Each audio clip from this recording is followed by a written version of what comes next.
Johnny Quest here, and I'm going to be talking about a few subjects here. I wanted to cover, first of all, everything to do with my kayak. Taking the kayak out on really nice lakes. As you can see, this lake right here is one of the lakes I've taken it out to. I've taken my kayak out a few places, and I did go fishing to a few places too. But first I want to show you the work that I was doing for the troll motor. Although I'm not using the troll motor yet on it, I just wanted to show you guys, one concept of the troll motor you could use, and also what I did about the rod holders and stuff. It's a little bit different for everything, but I'm also going to show you some fish catches, so stay tuned for that, and hope you enjoy that. First, let me show you these clips over here that I have on the kayaks. I want you to see, what kind of setup I did for the kayak. I hope you enjoy that, and then I'm going to show you a few fish catches there and see how it goes. All right, Johnny Quest on the move. And Johnny Quest here, and I just want to show you guys my original box for the troll motor with something square like that. And over here I had the longer board on here. I took it off. And I was going to strap these, as I've seen in some videos of. I'll go ahead and show you some pictures of that, to these guys here. But I don't know, I didn't trust, see if you guys can see that, I didn't trust these rivets very well. I mean, it was kind of sturdy, but I thought it was pulling too much. And I'm going to show you something, that these heavy duty rivets break if you have sharp turns on them. They're really strong when they're straight, but if you have any sharp turns, they will break on you. So I didn't want to take that risk, folks. I didn't want to take that risk, and don't mind my mess in here in my garage. I've been working on this kayak. Now I lifted the kayak up. Again, this isn't permanent. I can take these off. They're with nuts in the back there, blah blah blah. And the seat has just two nuts in the back, wing nuts, and I did rivet this in, but it doesn't matter. I can still put the seat down if I want to, up to that point right there, which is where I would have it anyway, if I want to ride it that way. I'm going to go with the seat up anyway. And again, this is not permanent, it just sits there. You can see that I didn't tie the front end, so I can take that whole entire front thing off and bring it down if I want to. I didn't want to do anything permanent on the troll motor either. So I saw somebody do something similar to this with a 1x6. I didn't need a 1x6. This is a 1-inch pipe, pressure PVC, and this is a little fatter. This was like a 2-inch on here. And this is a 2x4, and you can see I bolted 2 bolts. As you can see, 2 bolts to the 2-inch. Okay, and then 2 on this side for the, and it goes through the board. Top part goes all the way up to the 1-inch PVC, and then the bottom is under it. It doesn't touch this, and that was so that it maintains the pivot correct. So when you put the troll motor, is straight down, and I did the same on the other side here. All right, I guess I'm thinking of cutting these bolts on the bottom a little bit so I don't have those sticking out so much. There's really no need for it. So I might just go ahead and get the saw and cut here and cut here, the same as over there. I don't know, maybe I'll just leave it as it is. It's not really bothering anything. It's not going to hit anything there, and it's really sturdy. I already put the troll motor, which is that one sitting right over there, and tried it out. But I just wanted to show you guys there's a lot of stuff you can do, and you don't have to do anything permanent really. And by the way, I could always take these rivets out right here. There's only like holes right there, and I could rivet that anytime I want to. So if I had trouble, with any rivet, which I doubt, these rivets they're aluminum rivets and they're strong as heck. I already sat on it and tried it out. So anyway, that's my troll motor I guess whatever you want to call it, mount, if you want to call it that. And that's how I did the troll motor. I'm still gonna paint it and all that. You guys see the end product towards the end of the video, and you are gonna see me do some trolling for sure. I'm thinking the troll motor, you know, when it's a really windy day. And by the way, if you want to see, this comes right, slips right out. By the way, you can see I can take the whole piece out, and my rod holder things are still there, and those just slip right in there, and that's it. I mean, it's that easy. It took me a minute because I was trying to figure out, you know, how to keep that from pivoting and all that stuff. First thing I'm going to tell you is keep this as even as possible. Put this guy in first in the middle here. You put these two guys in first so it's straight.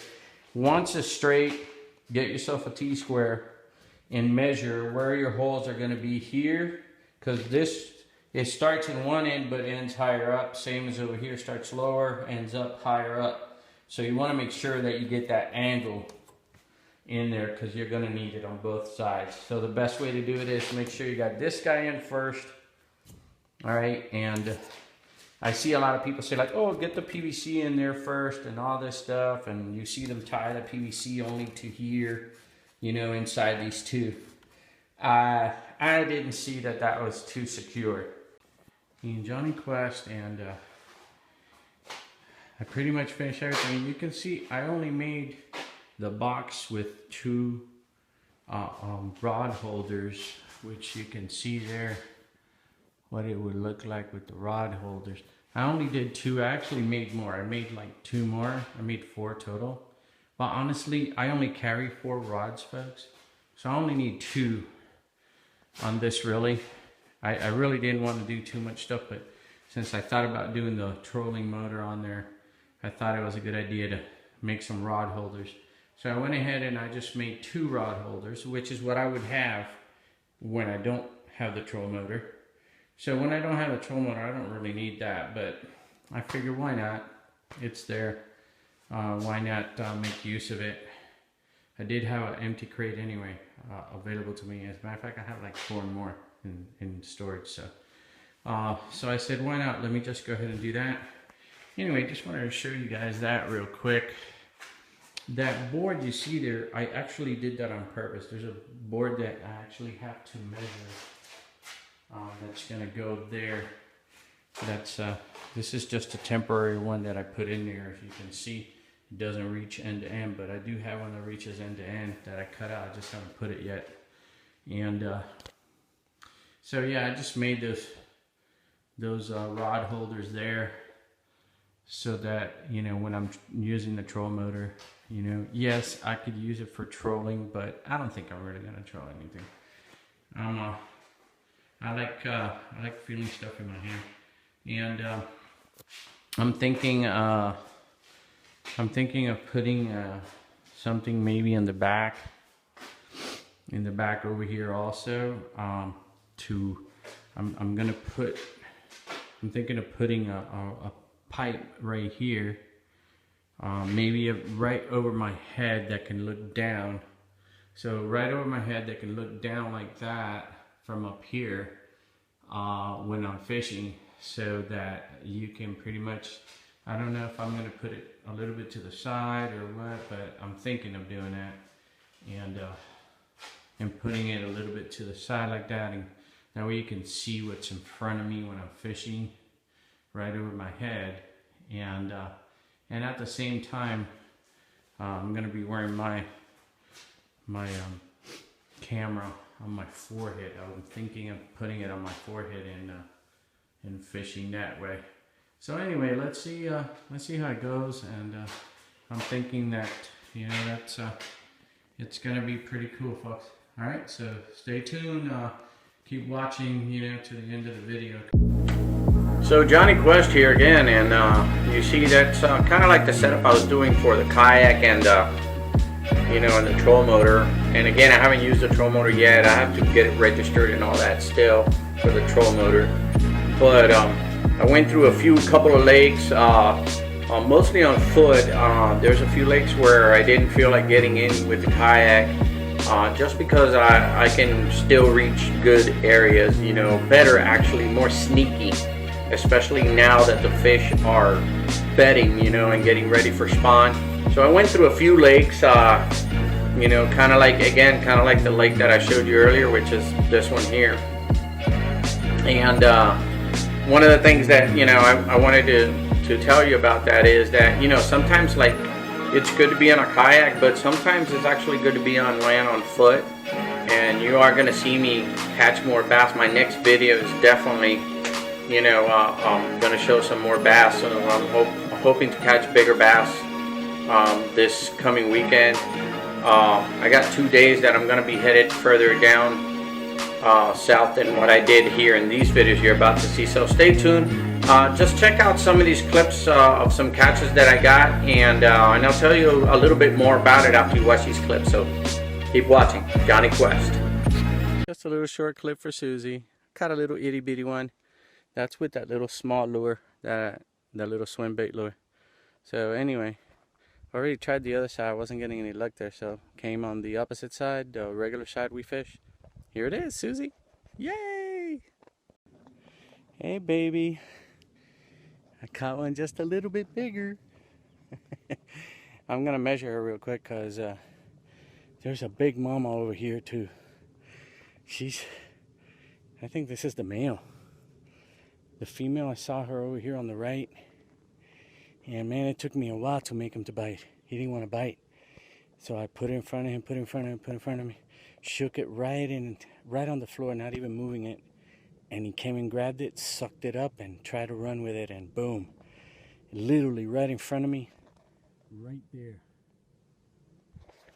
Crazy! Boom. Hey, baby.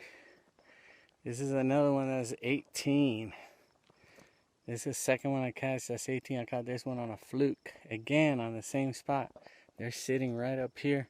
But the girl, shoot, man. See how big he is? Pretty big, right? She's 2 times as big as him, but she swims away every time I try to like cast something to her. Dang. If he's 18, she's got to be at least 20 or 21 easy way, because she is way fatter than him. I mean, he's pretty fat, you know, but not that fat. Let me put him back in. Him. And no, I'm not keeping any. I didn't bring no stringer, and I'm right in the middle of nowhere over here. Eek! Anyway, I love you, baby. Another one. And Johnny Quest here. And you saw that there was this big fish there. And, you know, I went through a few different places fishing. And I told my wife, you know, hey, why don't you come with me? I want you to come with me. And I don't know, I always have really good luck when my wife's with me and I'm fishing. So I really, you know, pray all the time that she can come fish me as much as possible.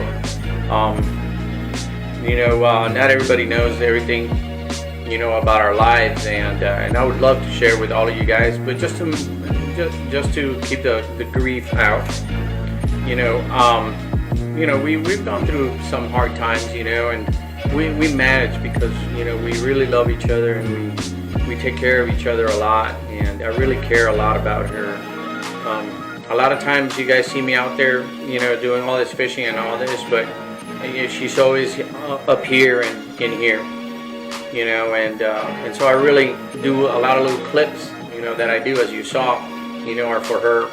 And so we decided to go back to a spot that I was fishing before, that I told her that there was a big bass out there, and she said, oh, let's go, you know. Honestly, when I went, I didn't go with the thought that I was going to catch anything.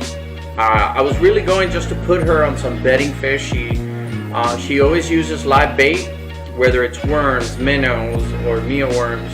Mostly earthworms and minnows are the two biggest lures that she's always used. She never used soft plastic or anything like that. So I wanted to show her what it was like, well, how the bass behave differently, how the fish behave differently when they're biting on artificial lure, as opposed to a live bait, you know, and how they behave differently and how they behave when they're bedding, something she hadn't experienced before. and it was pretty interesting to her. And honestly, and I want to show you guys this. This is the most craziest stuff, because look at what she got. She got herself a 4-pound bass. Check that out, guys. And in the process, you know, of that, you know, the craziest part about it is that, you know, I'm here telling her, you know, hey, keep throwing to the bedding fish that are up here. These are the boys that are here, and the girls are further up because they're staging. The boys are trying to attract girls. They're roaming back and forth on the bed, looking to see where the girls are to try to attract them. You know, and what bass do, and I've seen a more detailed scientific videos on fish, and what they do is the females will stage away from the bed, and the males will attract them closer, and when the females are close, they will literally go and they will sign each other by rubbing each other, and he brings her into the bed, and that's kind of like how they spawn. And then afterwards, you know, they do their whole compression, etc. You know, so that they can spawn. And so I was telling her this, and I was telling her, hey, you know, the females will usually be on the outskirts of that bed, because that's why he's roaming back and forth. He's trying to get her attention, so she gets closer, and then he brings her in. And in that process, you know, I decided to throw one of my favorite baits out there, by the way. And I threw one of my favorite baits out there, and honestly, I was just shooting the breeze. I threw that bait out there, and I swam it in and stopped it, swam it in and stopped it, swam it in and stopped it. And you literally got to tell you folks, this is about no more than 15, 20 feet from the shoreline from where the bed was. And I see this huge bass just come up to the lure and grabbed it and turned around, and I was literally like over the branches. So when I was over the branch, I looked and I was like, did she just grab my lure? And I see her swimming off, and all of a sudden I see my line start stretching, and what do? I set that hook really tight on her, and folks, I was able to bring her in. And I was unexpected. I didn't even know I was going to catch a fish, because I was really just there so that Susie can get the experience, you know, of bedding fish.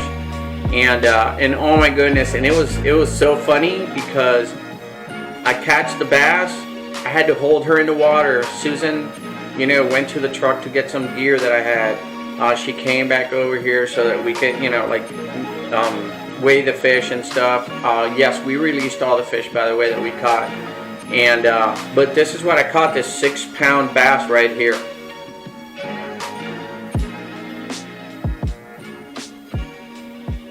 And it was amazing. It was just an amazing moment. You know, I wanted to share this at the end over here with you guys. And after that, you know, I then caught, you know, a bedding bass. It was about a good close to 4 pounds, just like Susan's, pretty close to 4 pounds. Like Susan's was, but I was really impressed that we were able to catch this, because they were getting ready to spawn. It wasn't easy. So anyway, I just wanted to show you all these clips. I hope you really enjoyed the video. I want to thank everybody for subscribing. I really thank you guys out there and appreciate you. I want to really, like, you know, shout out to Yum Baits. Thank you. I use a lot of their baits. I also want to thank also Berkley Fishing. I use a lot of Berkley baits as well. I use Havocs, and I use other of the power scent type baits that they have also, especially the craws. I like using a lot of the Havoc craws. The Pit Boss is my favorite. Susan actually caught that bass, this bass, on a Berkley Havoc Big Texan. Funny enough, she's from Texas. And I caught mine, my 6-pounder, this one here, on a Yum Dinger. One of my favorite lures to use. I mean, I catch so many good bass on Yum Dingers, it's insane. But anyway, I'm going to show you one last clip. It ain't as big as the 6-pounder, but hey, he's pretty big. See, about like a good 3-pounder. Not too bad. Check out that mouth. Boom. Johnny Quest. And now that you've seen that clip there, folks, I just want to say thank you again for subscribing, for being a part of the family here. And folks, I want you to have a clear understanding when I say, you know, to share with friends and family. You know, it's not just share my video, but share the experience. Get out there with your friends and your family, you know, and share this experience. Get out on the outdoors and do something fun, do something, you know, that will lift your spirit, that will give you some kind of unity between you and God. And I think that that's really going to, you know, fill you, fill your heart and your soul with the purity of God's creation. You know, there's nothing better than this outdoors. There's nothing better, and I see a lot of people, you know, do this thing and that thing, and some people like doing different stuff. You know, up here in the mountains, you know, a lot of people go hang gliding, hiking, touring, all kinds of different stuff. A lot of people go four-wheeling, but get out, do something with your friends and families outdoors. There's nothing more beautiful than, you know, making yourself one with God in the outdoors, because this is the natural thing that man has not created, you know. So go out there, enjoy yourselves, and again, thank you so much for joining me and my family, you know, and don't forget, share with friends and family. So for the moment, Johnny Quest out.